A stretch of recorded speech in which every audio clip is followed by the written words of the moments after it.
Hello friends, welcome back to my YouTube channel. In this video, I want to tell you about biggest financial scams in US history, Charles Ponzi. Charles Ponzi, born as Carlo Pietro Giovanni Guglielmo Tebaldo Ponzi in 1882, was an Italian-born swindler and fraudster who became infamous for running a fraudulent investment scheme known as the Ponzi scheme. His scheme, which involved promising high returns on investments in international reply coupons, is the basis for the term Ponzi scheme used today. Ponzi arrived in the United States in 1903 and began various jobs before eventually starting his own business in 1919. He claimed to have discovered an arbitrage opportunity involving international reply coupons, which were used for purchasing postage stamps at a discounted rate and redeeming them at a higher value in a different country. Ponzi promised investors a 50% return on their investment within 45 days or a 100% return within 90 days. Initially, Ponzi paid out these returns using money from new investors, creating an illusion of profitability and attracting more investors. As the scheme grew, it became unsustainable, as there were not enough new investors to cover the returns promised to earlier investors. Ponzi's scheme collapsed in August 1920, when the Boston Post exposed his fraudulent activities. Ponzi was eventually arrested and charged with mail fraud, and he served several prison terms throughout his life for various fraudulent activities. He continued to engage in fraudulent schemes even after his release from prison. Ponzi spent his final years in poverty and died in 1949 in a charity hospital. Compared to today's notorious cons, the loss associated with this scam in 1920 might seem a pittance. But in the tale of Charles Ponzi, it wasn't just the size of the swindle but the speed with which it was done. According to Smithsonian Magazine, Ponzi made an estimated $15 million in 8 months by convincing lenders he could make them rich with investments in international postal reply coupons.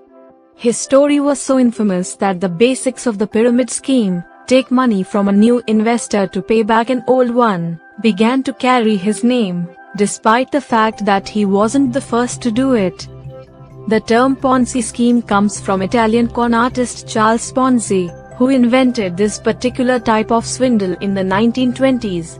Ponzi promised investors a 50% profit from an arbitrage scheme to buy US postage stamps at a discount in one market and sell them at full price in another market, according to the richest. His arbitrage scheme actually worked to some extent, but it produced nowhere near the 50% profit promised.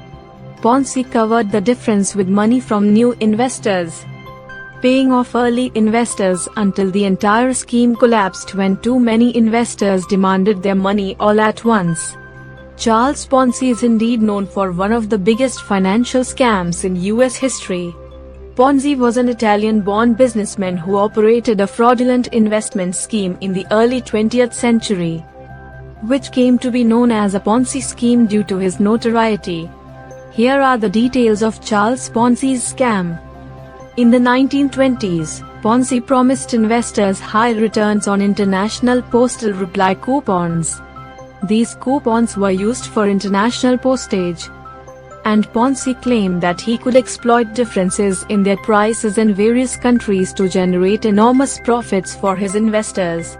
Ponzi started his scheme in Boston, Massachusetts, attracting investors with promises of incredible returns within a short period.